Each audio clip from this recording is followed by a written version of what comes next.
Bueno, muy buenas tardes nuevamente. Para mí es un placer poder estar aquí presente.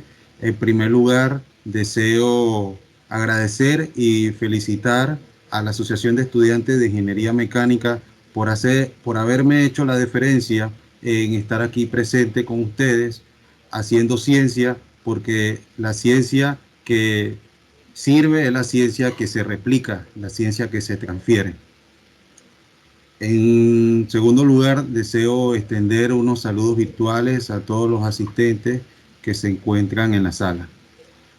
Para el día de hoy tengo el honor de presentarles la conferencia titulada Química Analítica, una herramienta científica de servicio al cuidado del medio ambiente. Mi nombre es Javier Lloyd. Actualmente laboro en el Laboratorio de Análisis Industriales y Ciencias Ambientales del Centro Experimental de Ingeniería de la Universidad Tecnológica de Panamá.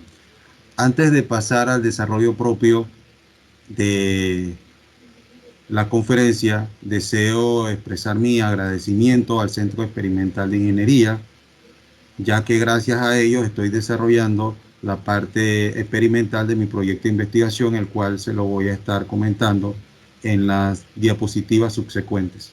También no está de más expresar mi eterno y total agradecimiento a la Secretaría Nacional de Ciencia, Tecnología e Innovación, CENACYT, por haberme otorgado los fondos económicos y financieros para la ejecución y llevado a buen puerto del proyecto de investigación.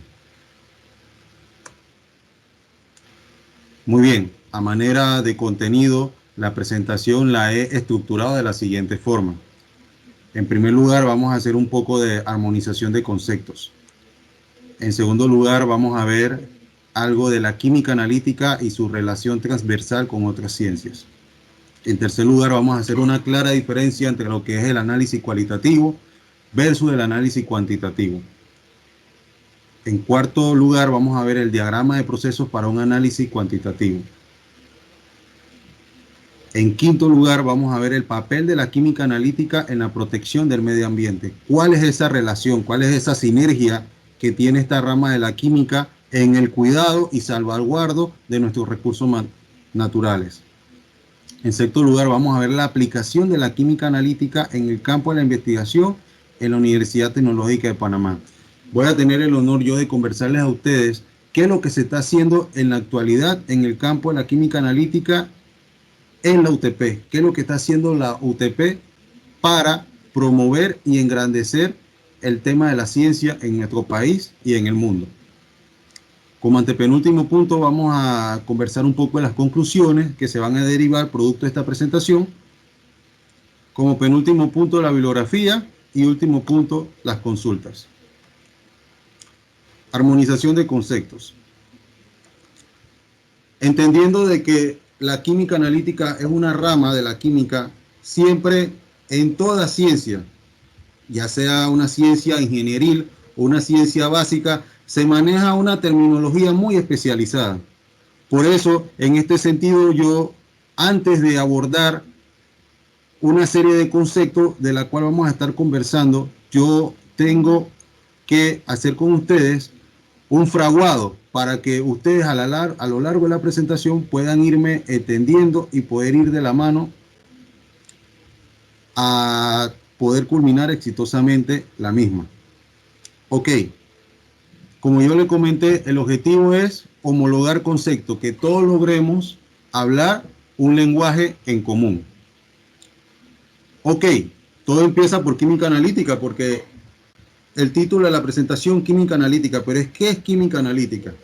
Química analítica es la rama de la química que se encarga de caracterizar la materia y de responder a dos preguntas básicas. ¿Qué hay y cuánto hay? ¿Sí? Voy a esclarecer nuevamente este concepto. Supongamos que ustedes van a tomar un vaso de agua potable, agua apta para el consumo humano. El químico se encarga de identificar qué hay presente y cuánto hay. Ese es por poner un ejemplo, haciendo un esclarecimiento. Ok, una vez que ya hemos logrado definir este concepto importante, les voy a definir el concepto de analito. Analito es toda aquella sustancia que va a ser objeto de estudio. Ese analito va a estar depositado y presente en la muestra. Y en la muestra es un concepto estadístico, porque en estadística nosotros hablamos de muestra y población. Entonces la muestra es la porción de la población. Nosotros como químicos no podemos estudiar la población entera de un lugar, de un material. Nosotros tenemos que extraer y obtener una muestra, la cual tiene que ser representativa de ese lugar de estudio. Debe de ser una fotografía instantánea. Luego de que ya hemos visto los conceptos de química analítica, analito y muestras, les voy a comentar qué es análisis cualitativo y análisis cuantitativo, porque la química analítica, su propio nombre lo dice, se hace análisis, pero análisis sobre qué? Análisis sobre muestras. Entonces tenemos análisis cualitativo y análisis cuantitativo. El análisis cualitativo es una descripción donde yo voy a identificar y detectar la presencia de sustancias. Y en el análisis cuantitativo lo que voy a obtener es un criterio numérico. Voy a determinar y voy a cuantificar, como su propio nombre lo indica. Es la obtención de un número, el cual debe de ir acompañado de una estimación de la variación. Porque yo le digo a ustedes, estimados muchachos, toda medición que se hace en cualquier campo de la ciencia va a estar afectado por errores. Los errores son algo intrínsecos, es algo que nosotros no podemos evitar. Por lo tanto, al momento de que se hace la declaración de un resultado, ese resultado debe de venir acompañado de un estimador de la confiabilidad. Puede ser deviación estándar o, como nosotros lo llamamos los químicos, la incertidumbre, que la incertidumbre es la duda de la certeza sobre ese resultado. Ok, ya luego de haber visto 5 conceptos, los cuales son muy importantes, le voy a hablar de la técnica. La técnica es el principio científico donde yo voy a obtener información global de lo que yo estoy estudiando en la muestra. Esa técnica va a estar avalada por el método. El método es la aplicación efectiva de esa técnica sobre la muestra. Todo esto debe de estar amparado bajo un procedimiento, el cual debe de ser descrito en cualquier formato. Puede ser en papel o un medio digital, por ejemplo, un medio electrónico. Y una vez que nosotros conocemos los significados de química analítica, analito, muestra, análisis cualitativo, análisis cuantitativo, técnica, método, procedimiento, pasamos a lo que es la validación. Nosotros podemos estudiar lo que sea que hay en nuestro mundo. Sin embargo, eso, antes de hacer uso de ese método, el mismo debe de ser validado. Y a qué yo me refiero cuando hablamos de validación. De validación de un estudio científico que provee evidencia objetiva de que cuando un método se utiliza correctamente, puede ser utilizado para un propósito determinado.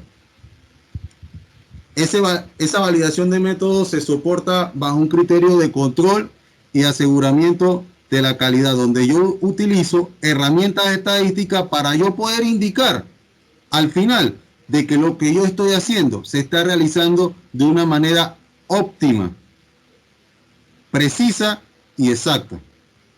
Hay muchos otros conceptos que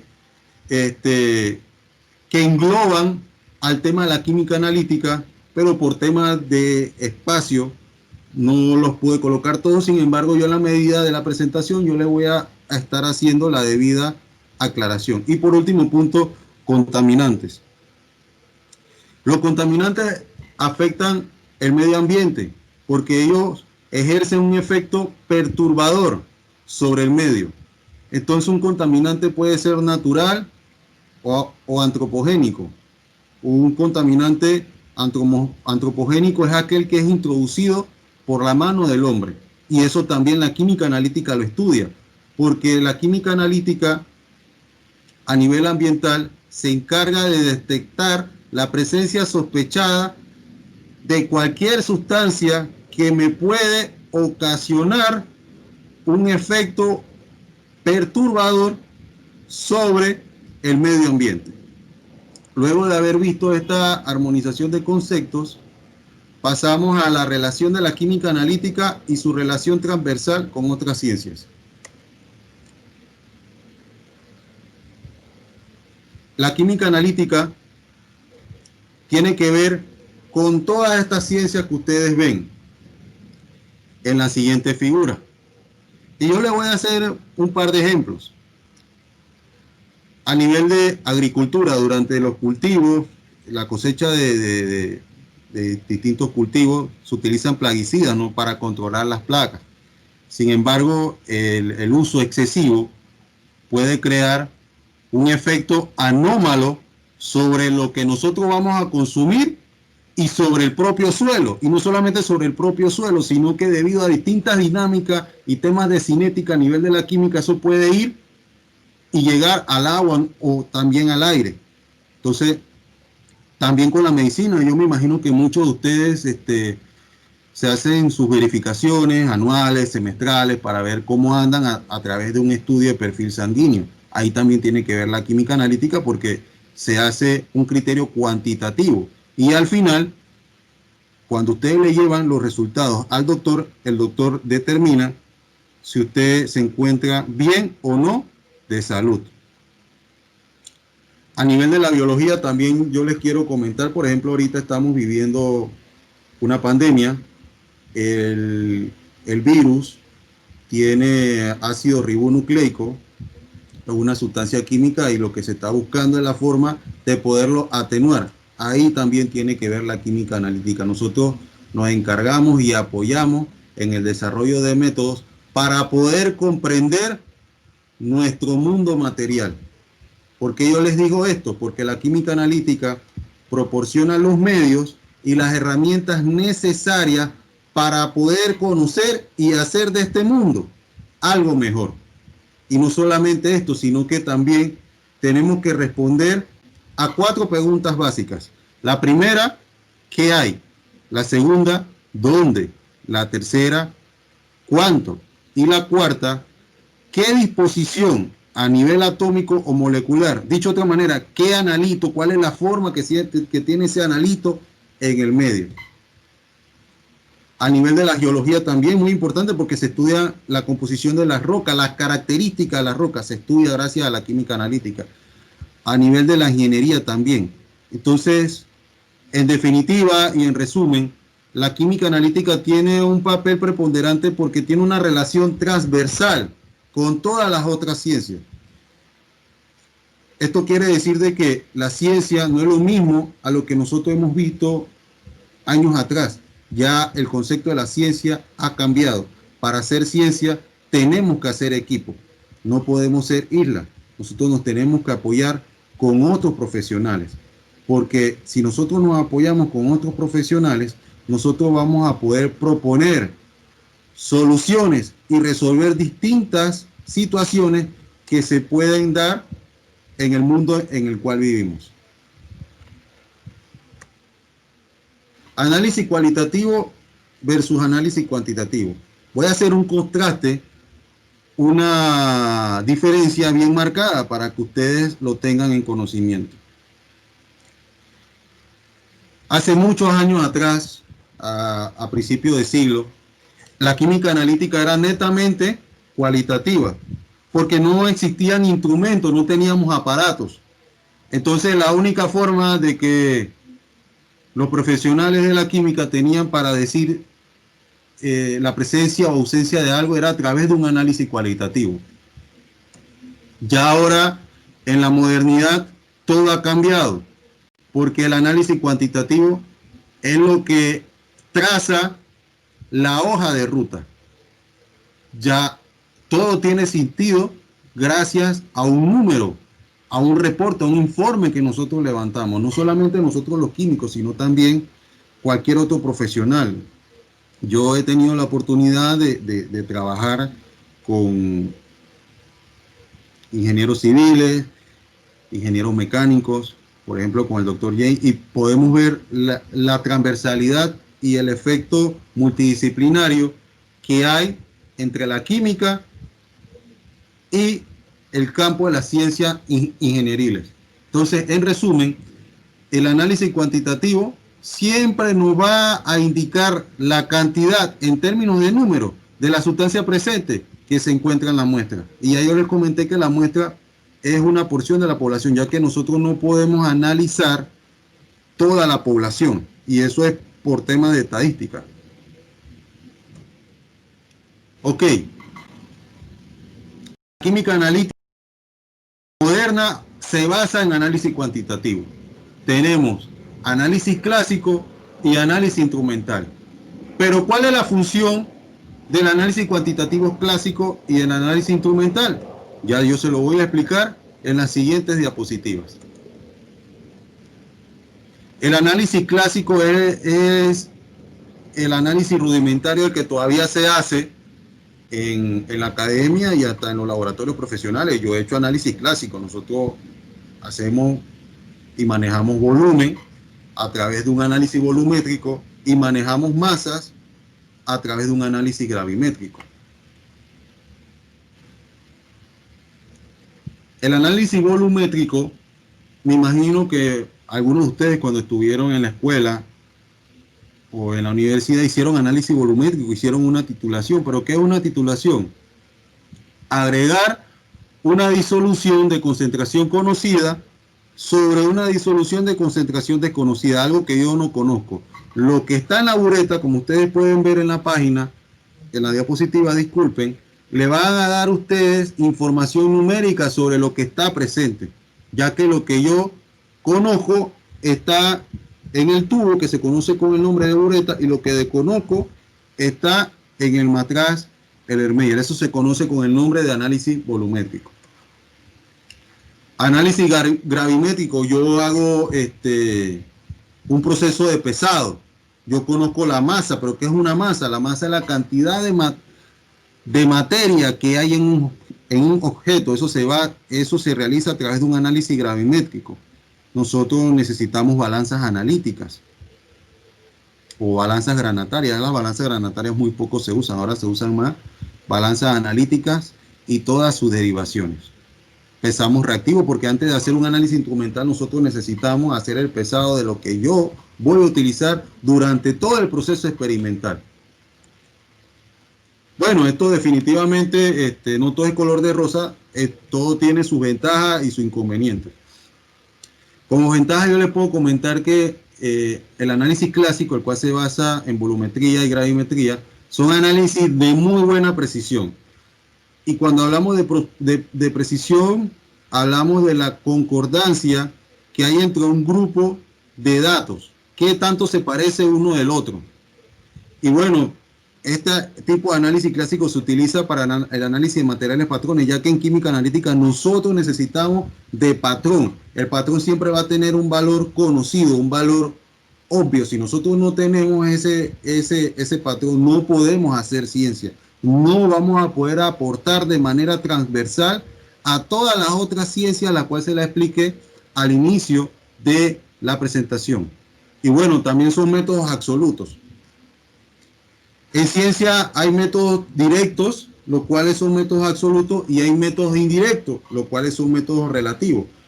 Yo le voy a explicar en la siguiente diapositiva la diferencia entre el método absoluto, es un método directo, y el método relativo es un método indirecto.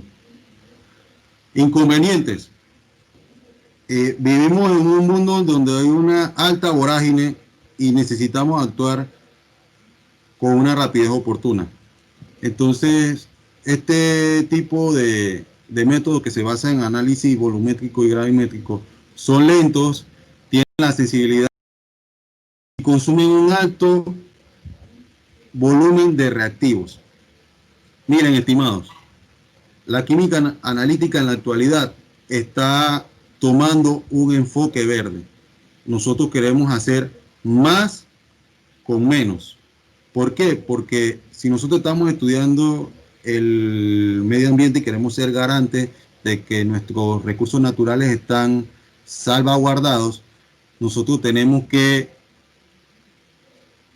hacer uso de pequeñas cantidades de sustancias químicas para poder hacer nuestra tarea y nuestra labor.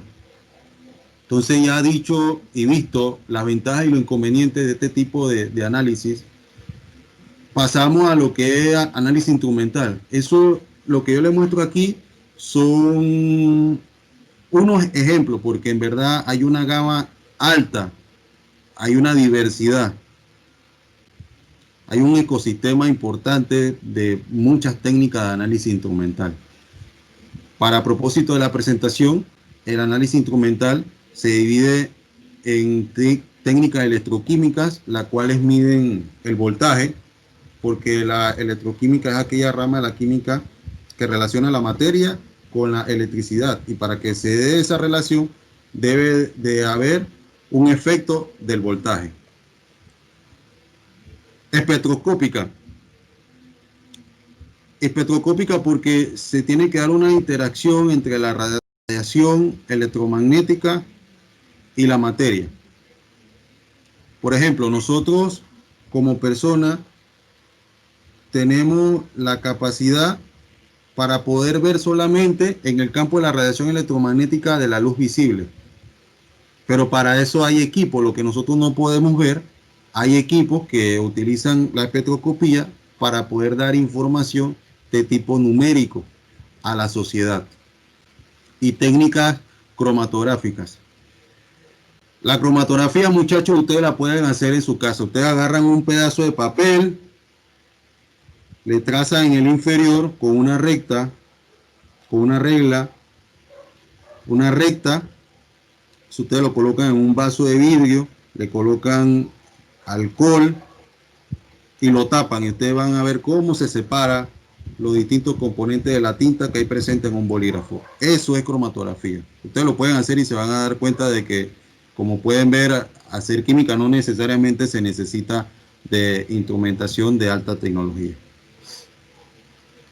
Lo que ustedes van a estar haciendo ahí un análisis cualitativo. Van a poder decir, bueno, mire, si se separaron, pero la cantidad necesitamos un análisis cuantitativo que se basa en técnicas instrumentales.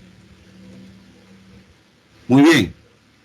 El análisis instrumental, estos son una serie de equipos que nosotros utilizamos en el laboratorio. Nosotros llevamos la muestra al laboratorio, le hacemos un proceso de refinamiento, de preparación, y luego, como último paso, lo llevamos al análisis instrumental.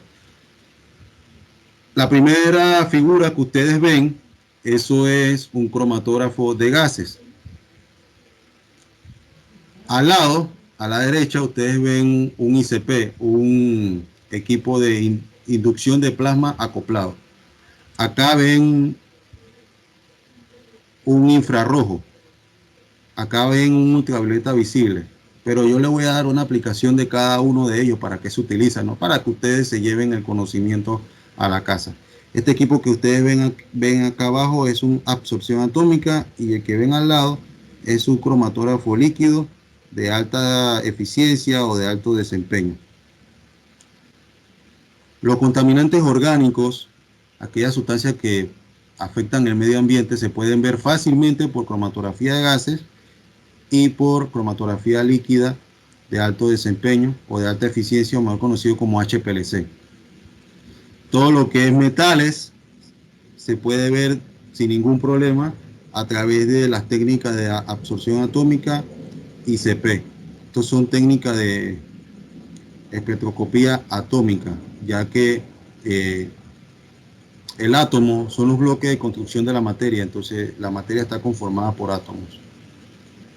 Y la espectroscopía ultravioleta visible y la espectroscopía infrarrojo son técnicas que se dedican a estudiar las moléculas. Las moléculas son todos aquellos compuestos que están formados por elementos no metálicos. Eso solamente para que ustedes tengan la aclaración, porque es importante realizarlo. Ok, muy bien. Las ventajas que tenemos al utilizar este tipo de técnicas son muchas. Primero, gran sensibilidad, potencia de análisis, porque lo que no puedo ver a una baja cantidad lo puedo ver gracias a estas técnicas instrumentales. Son más rápidos. Entonces, si son más rápidos, gano en recursos porque pierdo menos tiempo. Automatización. En estos tiempos, muchachos, casi todo está siendo automatizado y con técnica de análisis instrumental esto se puede hacer. Sin embargo, yo les comento algo. El criterio humano nunca se va a ver sobrepasado sobre el criterio automatizado. El químico analítico, cualquier persona, porque todos podemos hacer química, al final va a tener la última palabra. Nosotros le damos la orden al equipo para que haga y realice la tarea. Hay un control computarizado, un tratamiento de datos, datos gráficos, y tanto el tratamiento de datos como los datos gráficos se evalúan a través de la estadística, porque la estadística es una rama de la matemática donde puedo hacer análisis y inferencias a nivel del comportamiento que tienen los datos, los resultados. Puedo comparar espectro. Un espectro es un gráfico. Entonces, un químico, cuando ya obtiene la respuesta final, que se da gracias al detector, yo puedo indicar la presencia, ausencia y cuánto hay. Y puedo controlar parámetros. Hay muchas variables, muchos parámetros que tienen que ser optimizados a través de un proceso de diseño experimental. Entonces, nosotros como químicos tenemos un proceso a nivel cuasi experimental y un nivel experimental. Cuasi experimental es cuando yo no controlo las variables. Cuando yo tomo muestras en el campo, yo no puedo controlar muchas cosas. Por ejemplo, la temperatura, la cantidad de humedad relativa, esas son cosas que yo no puedo controlar. Entonces eso viene siendo un cuasi experimento. Y en el laboratorio se hace un experimento porque yo puedo controlar las variables, porque la mayoría de los análisis se hace a una temperatura aproximadamente de 25 grados Celsius, porque muchas variables como la densidad, el volumen se pueden ver afectados si tengo una temperatura muy alta o una temperatura muy baja, o sea, hablando en términos termodinámicos. Yo sé que muchos de ustedes han dado termodinámica y definitivamente los cambios de energía pueden provocar cambios en los resultados que nosotros vamos a obtener. Y bueno, todo esto se hace a través de métodos relativos. Los métodos relativos utilizan mediciones indirectas porque yo tengo que hacer una relación entre dos variables a través de un análisis de regresión lineal donde yo relaciono, valga la redundancia, la variable X, que es el eje de las abscisas, versus la variable Y, que es el eje de las ordenadas. Yo obtengo una gráfica y gracias a esa gráfica, que va a tener un comportamiento de una recta, yo puedo obtener el resultado numérico. Bueno, también tenemos que hacer uso de método de mínimo cuadrado para obtener la pendiente, la ordenada del origen, todas las desviaciones que pueden haber durante el proceso, porque como yo les comenté, toda medición se va a ver afectada por errores, y los errores van a ser de que mi resultado no se parezca a otro, porque hay tres tipos de errores y yo se los voy a enmarcar enseguida. Tenemos errores aleatorios, que son aquellos que yo no puedo controlar y me van a afectar la precisión. Tenemos también los errores sistemáticos que me afectan la precisión y la exactitud, porque como yo le comenté, nosotros en química analítica utilizamos patrones, y los patrones son disoluciones, son materiales que tienen un valor obvio, un valor conocido. Entonces, si yo tengo ese valor, yo puedo contrastarlo, puedo compararlo contra esa referencia haciendo un análisis sencillo de estadística descriptiva. Ya luego de haber visto las ventajas, aquí nuevamente les vuelvo a explicar. Esto que ustedes ven aquí se conoce con el nombre de curva de calibración. Nosotros en análisis instrumental, cualquier tipo de análisis instrumental, tenemos que establecer la relación lineal que hay entre la señal y la concentración. Entonces la señal siempre va a estar en el eje de las ordenadas y la concentración va a estar en el eje de las abscisas. El eje de las ordenadas siempre va a depender del eje de las abscisas. Entonces, a través del método de mínimo cuadrado, yo puedo obtener información muy importante relacionada a la pendiente y al intersecto. Y las desviaciones también, como yo les comenté. Esa señal se obtiene gracias a un sistema de detección que se coloca en el instrumento, porque nosotros en un instrumento tenemos una configuración donde el sistema final va a ser el sistema de detección. Todos los otros procesos previos van a permitir que se dé ese proceso de cuantificación. Sin embargo, al yo obtener solamente una medida indirecta, esa medida indirecta yo la tengo que correlacionar con la concentración a través de un análisis de regresión lineal.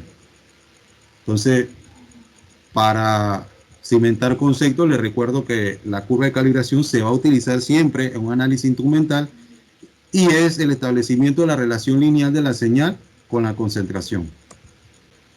Ok, diagrama de proceso de un análisis cuantitativo.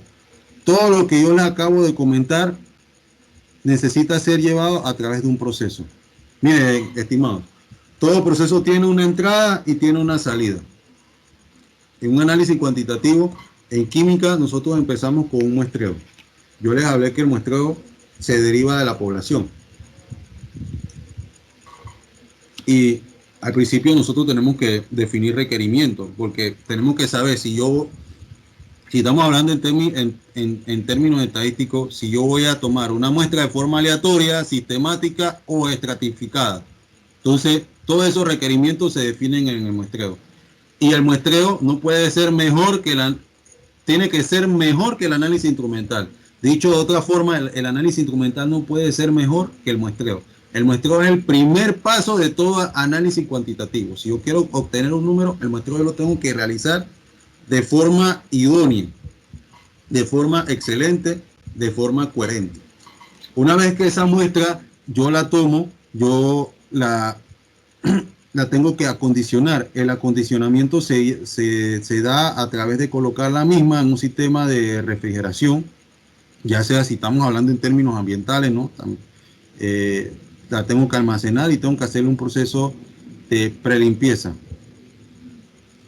Dicho en buen panameño, tengo en la etapa de acondicionamiento de la muestra, tengo que tratar de forma buena a la muestra para que la misma no sufra alteraciones y obtenga a lo más mínimo la presencia de errores. Luego de que esa muestra yo la acondiciono, yo la preparo. Esa preparación se da a través de la extracción, o sea, yo le hablé del concepto del analito. El analito es esa sustancia que yo quiero estudiar, entonces esa sustancia yo la tengo que extraer, yo la tengo que sacar de un medio, ¿sí? Y esa muestra, aparte de extraerla, yo la tengo que limpiar y la tengo que preconcentrar. Una vez que yo tengo la muestra refinada, tratada, yo la llevo al instrumento. Pero antes de hacer ese proceso de cuantificación, yo necesito la presencia de patrones para obtener mi recta de calibración, la cual me va a permitir a mí obtener información de forma cuantitativa de la muestra que yo estoy analizando.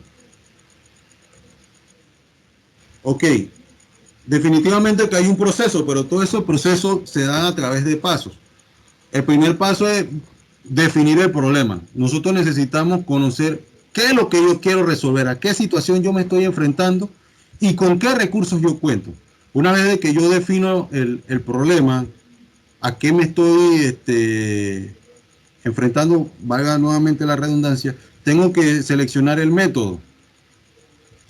Una vez que yo selecciono el método, para esto yo puedo consultar literatura previa, en libros, en artículos científicos, y todo esto se soporta bajo el método científico, porque el método científico es el lenguaje universal de la ciencia.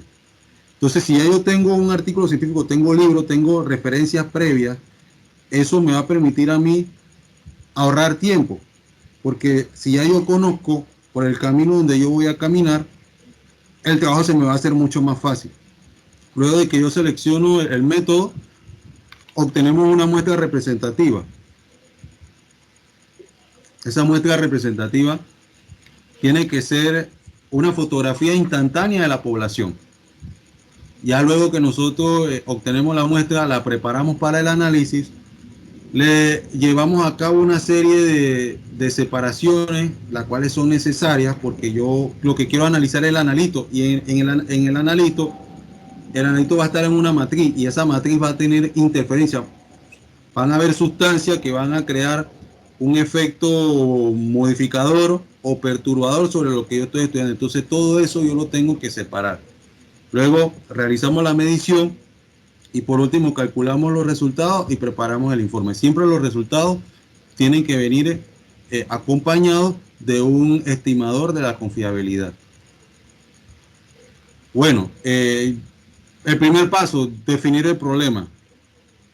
¿Qué problema? ¿Qué yo necesito encontrar? ¿Qué tipo de análisis yo le voy a aplicar? Si es cualitativo o cuantitativo. Esto yo lo estoy haciendo en base a la homologación de conceptos que tuvimos en una de las primeras diapositivas. El usuario final es lo más importante porque las personas nos buscan, pero ellos necesitan entender lo que nosotros estamos haciendo. Entonces, por eso nosotros le tengamos un reporte y le indicamos el objetivo del análisis. Por eso que ustedes ven en la segunda pregunta que se dice ¿para qué y quién usará la información? ¿Cuál es el objetivo? ¿Cuál es la justificación? ¿Cuál es el porqué? La razón. Luego, ¿cuándo se necesitará? ¿Qué tan exacta y precisa debe ser? Nosotros no podemos obtener resultados dispersos, resultados con una variabilidad alta. Lo mismo deben de ser lo más exacto y lo más preciso. Por eso que yo siempre le estoy haciendo hincapié a ustedes en esta presentación que necesitamos la utilización de patrones. Y por último, pero no menos importante, ¿cuál es el presupuesto disponible? Si nosotros no tenemos dinero, no podemos hacer nada. Entonces necesitamos conocer los recursos con los cuales contamos. Ok, seleccionamos el método. ¿Qué hacemos en esta etapa, estimados? Definimos el tipo de muestra, qué tipo de muestra se va a tomar. El tamaño de muestra también es muy importante, ya que si yo llevo un tamaño reducido, no voy a poder responder a las preguntas y con esto no voy a poder solucionar el problema. Si ya yo conozco el tipo de muestra, el tamaño de muestra, le hacemos la preparación necesaria. Yo tengo que acondicionar la muestra, tengo que refinarla, tengo que sacar lo mejor de ella. Luego la concentración o el intervalo. Yo les hablé de la curva o la recta de calibración. Ok, por eso que nosotros antes de cuando seleccionamos el método, nosotros ya tenemos que contar con un conocimiento previo. Luego, la selectividad necesaria. Interferencia, si yo no le comenté el concepto, la definición, interferencias son todas aquellas sustancias que me pueden crear un resultado o un ambiente no adecuado en lo que yo estoy realizando. La exactitud y precisión necesaria, como ustedes pueden ver, todos estos conceptos se repiten, pero es para que ustedes vean la importancia que existe en los procesos y en los pasos de un análisis cuantitativo. Luego las herramientas y los instrumentos disponibles, la pericia y la experiencia. El personal que va a realizar la tarea debe de estar capacitado, debe de estar formado. Por eso que se pide pericia y experiencia. Claro, hago el énfasis de que todos tenemos derecho a aprender. Esto no es solamente para unas personas, para otras no. Pero la pericia y la experiencia se gana con la práctica. El costo, tenemos que conocer el costo. Yo les comenté ahorita últimamente el concepto de hacer química analítica está teniendo un efecto verde, porque yo quiero hacer más con menos. Y si hago más con menos, lo que estamos evaluando la relación costo-beneficio. Y esa relación costo-beneficio se deriva en rapidez. Debe haber un compromiso entre rapidez y costo. Si hay necesidad de automatización, si hay métodos disponibles en la literatura, si hay referencias bibliográficas que me puedan ahorrar un poco el camino y lo que yo deseo hacer. Y bueno, si hay métodos convencionales también, si hay métodos creados, porque si no, lo que me va a tocar a mí es empezar de cero. Pero es muy gratificante, ustedes saben, porque al final no hay nada mejor de que uno empezar de cero y poder conocer el porqué de las cosas en la medida que yo estoy realizando un experimento. Bueno, ya una vez que seleccionamos el método, tenemos que obtener la muestra. La muestra tiene que ser representativa. ¿Qué tipo de muestra? Si la misma debe de ser homogénea, porque, bueno, de acuerdo a su curso de química general, le hablaban de los conceptos de mezcla homogénea, de mezcla heterogénea. Bueno, el material que yo voy a analizar debe de ser una mezcla homogénea. No lo puedo tener de forma heterogénea porque todo eso me va a provocar situaciones, las cuales nosotros queremos evitar. Luego conseguimos el tamaño de la muestra, porque cada cosa que voy a estudiar, cada analito, cada sustancia, cada compuesto, depende del tamaño de la muestra, porque eso va a haber un compromiso con la sensibilidad, ¿no? Y la estadística y errores del muestreo. En la ciencia, ciencia sin estadística no es ciencia. Nosotros necesitamos hacer uso de la estadística para poder conocer de primera mano el comportamiento de nuestros datos. Y como yo le comenté, el paso del muestreo es lo más importante, por eso que nosotros tenemos que reducir a lo más mínimo los errores del muestreo, a pesar de que la actividad de muestreo es un cuasi experimento, porque hay muchas variables que yo no puedo controlar, como la temperatura, la humedad relativa, la presión atmosférica, son cosas que no están dentro de mi control, pero sin embargo, si yo conozco lo que yo voy a estudiar y en qué rango y en qué nivel va a estar, se me va a hacer más fácil la tarea que yo voy a tener a bien desempeñar. Ok, una vez que yo obtengo la muestra, hay muchos factores que inciden en la preparación de la misma. Yo primero tengo que saber si es sólida, líquida o gaseosa, si hay que disolver, si hay que incinerar o digerir, si se necesita separación química o enmascaramiento de interferencia, si se necesita concentrar el analito, si se necesita cambiar o derivatizar el analito para la detección, y si es necesario ajustar las condiciones de la solución, pH, agregar reactivo. Por eso que yo les comentaba en un principio, yo tengo que conocer el problema y tengo que saber con qué recursos cuento para yo poder manejar de excelente forma todos estos factores que me pueden incidir en la preparación de la muestra. Bueno, ya una vez que yo preparo la muestra, esa muestra yo tengo que hacerle una separación. Para ponerle un ejemplo, destilación, puedo precipitar, puedo extraer por disolvente o hacer una extracción por fase sólida, puedo hacer una cromatografía o electroforesis. Esta yo la marqué con asterisco porque estas también se pueden utilizar como análisis cuantitativo final. Se puede hacer uso de ellas a través de un sistema instrumental. Ok, realizar la medición. Esta medición depende de una calibración, porque si yo no tengo equipos calibrados, ok, ¿qué es una calibración? Partiendo del hecho, es la comparación de un patrón con el material que yo deseo estudiar. Y eso se da a través de un instrumento. Los instrumentos yo los tengo que calibrar. Muchos instrumentos no se calibran, hay otros que se califican dependiendo de la magnitud, del tamaño del equipo. Algunos equipos se calibran, unos equipos se califican, pero lo que yo quiero que ustedes se lleven es que la calibración y la calificación permite que el equipo opere sin ningún tipo de inconveniente.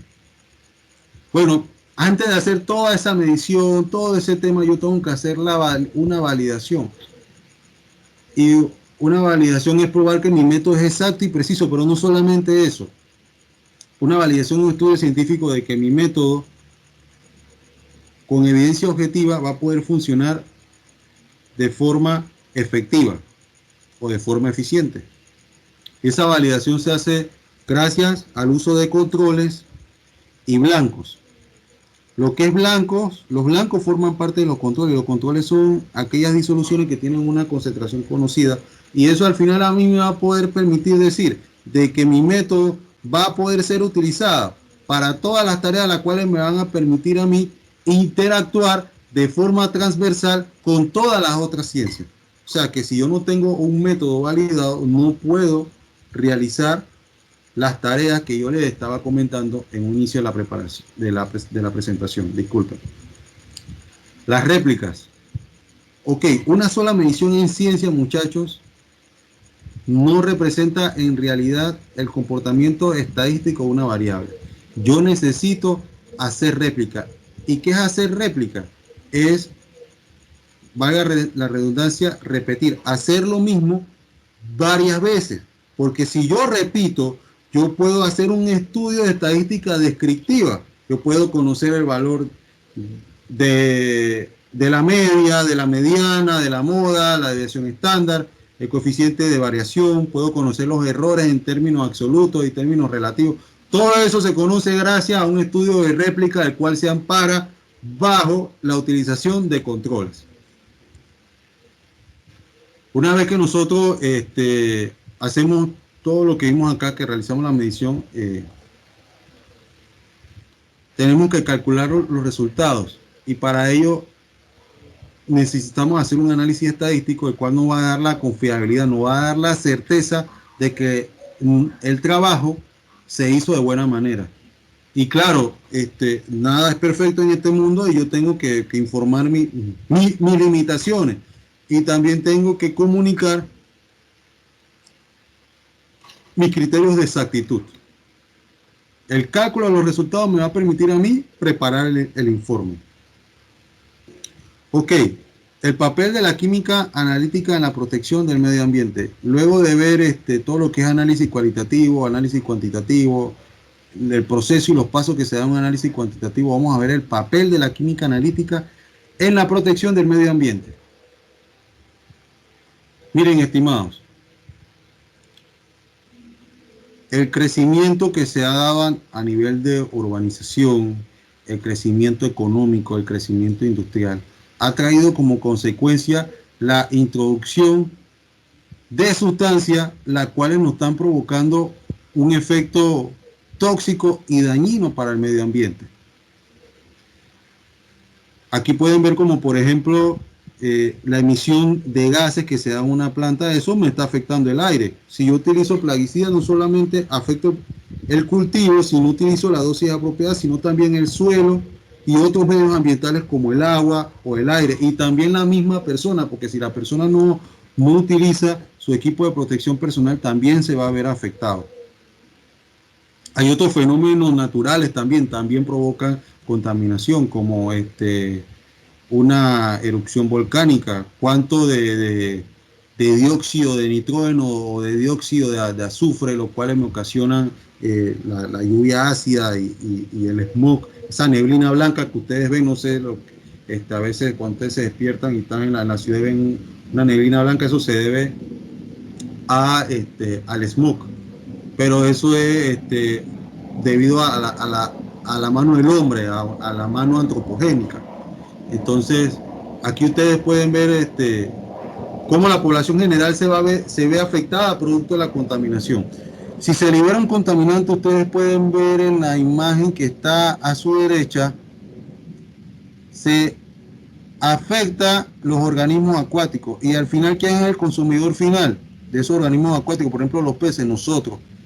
Se riega plaguicida, también se puede ver afectada el ganado, la vida silvestre, los cultivos, hasta el agua, porque últimamente, yo lo voy a explicar en la siguiente presentación, hay residuos de cosas las cuales las plantas de tratamiento de agua potable o de agua residual, las cuales son responsables de proteger el medio ambiente, no tienen la capacidad para poder resolver la presencia sospechada de muchas sustancias.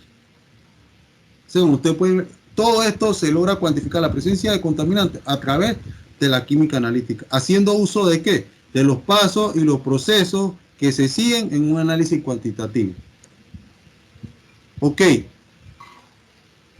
hablando de contaminación, un contaminante es una sustancia exógena o xenobiótica, algo que no está en el medio natural, dicho de forma simple. Y estos contaminantes se dividen en contaminante orgánico y contaminante inorgánico. Para darles un ejemplo, los plaguicidas, los productos de cuidado de aseo personal, los microplásticos. Este concepto de microplástico es bien interesante porque ustedes saben de que los plásticos toman tiempo en degradarse. Entonces, ¿qué es lo que está sucediendo? por eso yo los invito a que todos tenemos que cuidar nuestra casa común, que es la tierra. Si ustedes van a un lugar, no es bueno hacer uso de los cestos de basura para depositar nuestros residuos, porque muchos de estos residuos son plásticos, entonces ellos se degradan físicamente, pero no químicamente. Entonces ya se han encontrado presencia de, eso es un problema ahorita de alta envergadura que se está viendo y se está tratando en Panamá. De hecho, ustedes ya han visto de que hay campaña de la no utilización de bolsas plásticas, pero es por este tema, por el asunto del microplástico. El plástico se degrada de forma física, pero no de forma química. O sea, hay un cambio físico, pero un cambio químico no. Yo paso de una fracción sólida a una fracción pulverizada. O sea, yo estoy transformando físicamente el plástico, pero no lo estoy transformando de forma química. Entonces, esto es un problema. Los residuos de medicamentos. Muchas de las cosas que nosotros tomamos para nuestra salud, como acetaminofén, algunas pasan sin tener alguna alteración en nuestro organismo y eso va al sistema sanitario, eso luego se conduce a través de una red de alcantarillado a la planta de tratamiento y hay muchas de esas sustancias las cuales no están siendo monitoreadas porque también hay que aceptar la realidad. Necesitamos hacer más ciencia en el campo de la química analítica en Panamá y en el mundo entero también. Y retardantes de llamas, estimados. Miren, yo en estos momentos estoy trabajando en el área de retardantes de llamas. Los retardantes de llamas son todas aquellas sustancias que se utilizan en los productos eléctricos y electrónicos que impide que se desarrolle y se dé el proceso de propagación del fuego. De ahí su nombre de retardante de llama. Pero ¿qué pasa? Dentro de los retardantes de llama hay sustancias químicas las cuales pueden afectar el medio ambiente. Pero ¿cómo eso? Ustedes me pueden preguntar, pero ¿cómo esos retardantes de llama pueden llegar al medio ambiente? Bueno, a través de la producción, el uso y la disposición final. Todos estos tipos de sustancias que ustedes pueden ver aquí llegan al medio ambiente a través del uso, la producción y la disposición final. Por eso que todo esto lo tenemos que hacer siguiendo conceptos de buenas prácticas. Ya hablamos un poquito de contaminante orgánico, también ahora vamos a hablar de metales pesados. Dentro de los metales pesados tenemos el mercurio, el cromo, el plomo y el cadmio. Tanto los contaminantes orgánicos como los contaminantes inorgánicos afectan la salud de la persona. ¿De qué manera? Algunos pueden crear un efecto de disrupción endocrina. Cuando ustedes escuchan la palabra de disrupción endocrina, nos estamos refiriendo a aquellas sustancias que me pueden afectar mi sistema hormonal. ¿Sí? También pueden crear afectación a nivel cognitivo en los niños y en nosotros. Entonces, por eso ustedes pueden ver que el estudio de contaminantes es extremadamente necesario.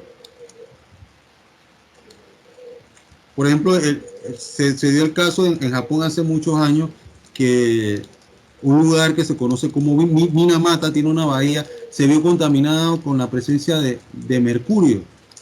Y a través de todo el mecanismo de transporte y ruta que nosotros vimos en la figura anterior de cómo se mueven los contaminantes a través de un concepto de transporte, llegaron al consumidor. Nosotros como población somos el consumidor y eso ocasionó un problema a nivel del sistema nervioso impresionante. Pero ya gracias a Dios con el tiempo ya hay regulaciones y normativas ambientales que han permitido controlar y mejorar un poco el medio ambiente en ese caso. Sí, porque también ahorita estoy conversando, me nace y me salen una serie de conceptos. Nosotros tenemos contaminantes prioritarios y tenemos contaminantes emergentes.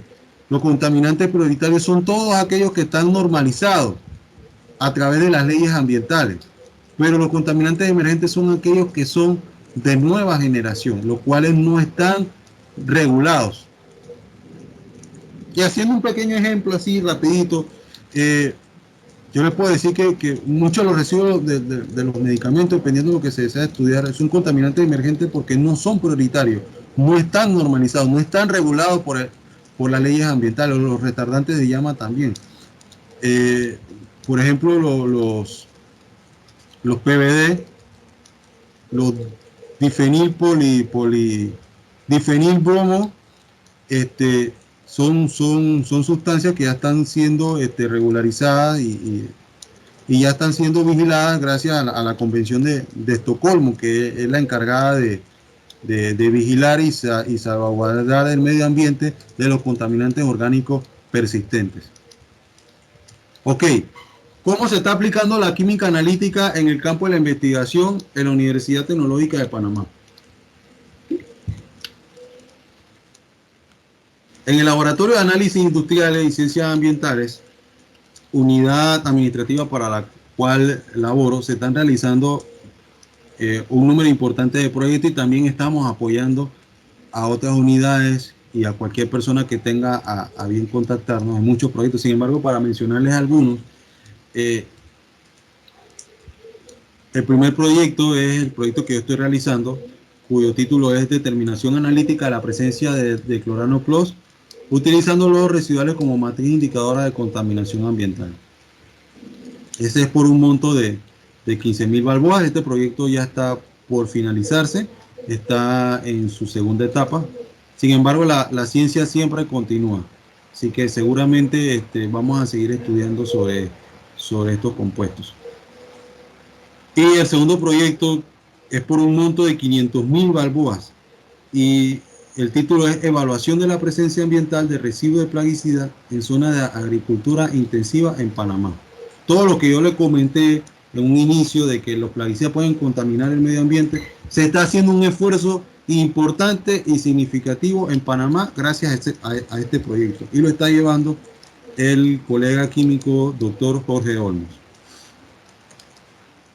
Ok, para hablarle un poquito de mi proyecto, el declorano plus es una sustancia química que es un retardante de llama.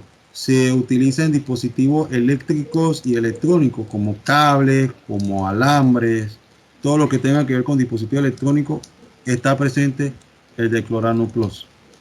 Y es un estudio interesante porque les comento que solamente ha sido estudiado en Norteamérica, Europa, por mencionar países, España y Asia. Pero en Latinoamérica solamente hay un estudio que se ha hecho en Brasil que ha tocado ese tema. Y nosotros como Panamá somos pioneros a nivel de Centroamérica porque estamos estudiando la presencia de ese contaminante. Y también somos los segundos que estamos también haciendo investigación dentro de esa temática. La figura que ustedes ven al lado es evaluar la presencia cuantitativa del declorano plus en lodos. ¿Pero por qué lodos? Porque lodos es una matriz indicadora de contaminación ambiental. Este tipo de material, por ejemplo, en países como España, se utiliza como mejorador de las propiedades fisicoquímicas del suelo y para la producción de energía limpia. Sin embargo, si yo no hago una caracterización lo más total y fundamental posible, definitivamente si yo no estudio la presencia de muchas sustancias, esos lodos, si yo lo aplico sobre un material, por ejemplo, en zonas de cultivo, eso puede crear un efecto contaminante porque puede crear una ruta ambiental. Eso llega al suelo, se contaminan las aguas subterráneas, eso llega a los ríos. Por eso que es importante hacer estudios de no solamente estas sustancias, sino de cualquier contaminante emergente. Y yo le comenté que contaminantes emergentes son aquellos que no cuentan con una regulación ambiental. Bueno, el declorano plus en el medio ambiente está en muchas matrices, está en muchos medios, está en muchos extractos. Por ejemplo, en el aire, el agua residual, sedimento, suelo, polvo, biota, lodo, aire. ¿Y por qué es importante? Porque yo les digo que, por ejemplo, el aire y el agua son vectores. son medios por los cuales se transporta no solamente este contaminante, sino cualquier otro tipo de sustancia.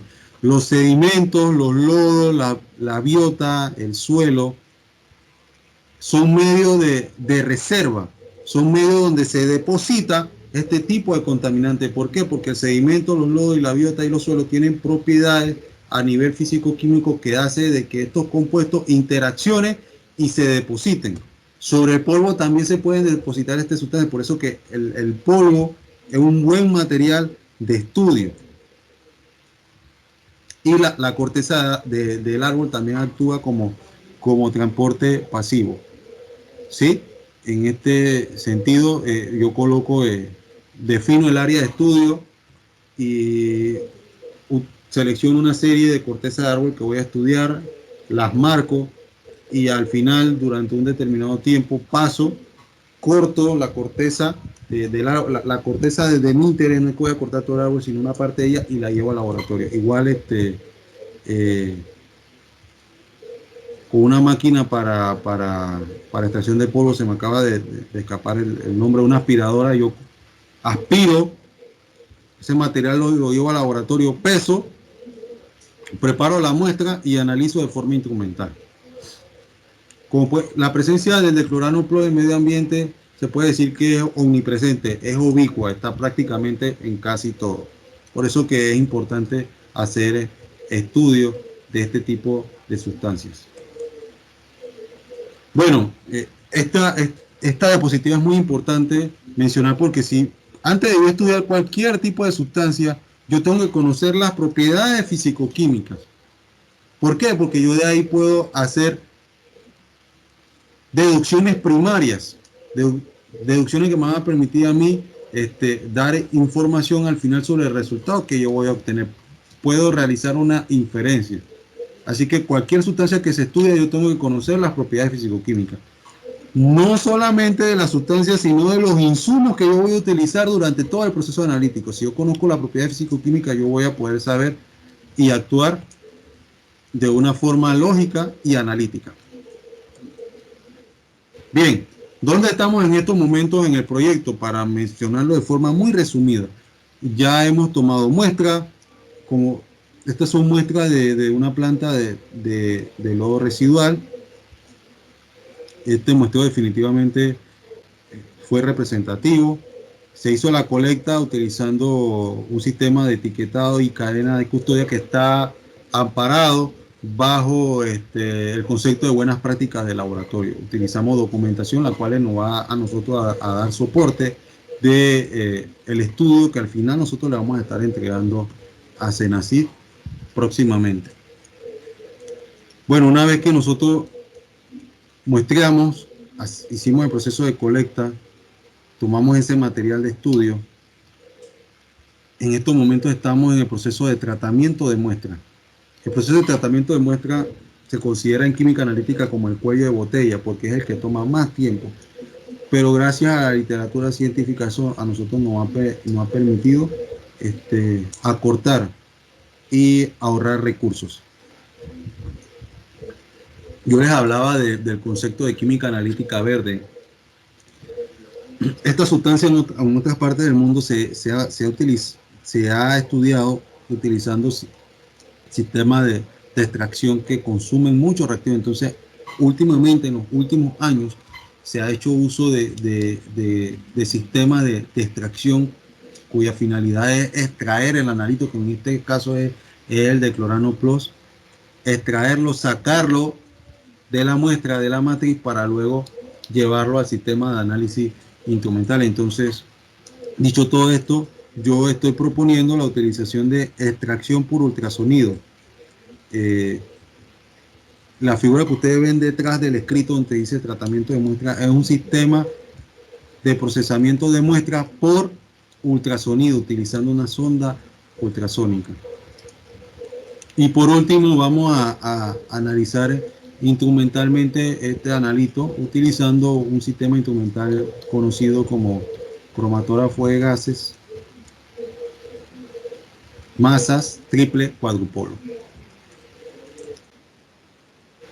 Ok, ¿cuál es el objetivo de este proyecto?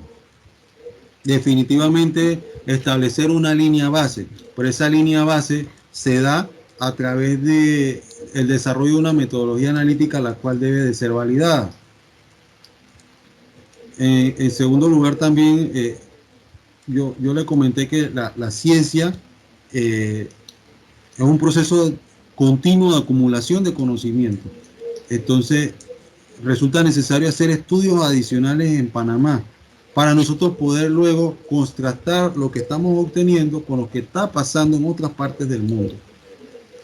Y bueno, para esto necesitamos el apoyo de autoridades dedicadas al cuidado del medio ambiente y la salud humana. Todo esto definitivamente está fortaleciendo el recurso humano en el país, ya que si nosotros estamos conociendo mejor la presencia de sustancias sospechosas en el medio ambiente, fortalecemos el recurso humano porque estamos aumentando el intelecto y la capacidad académica de las personas dedicadas en esta temática.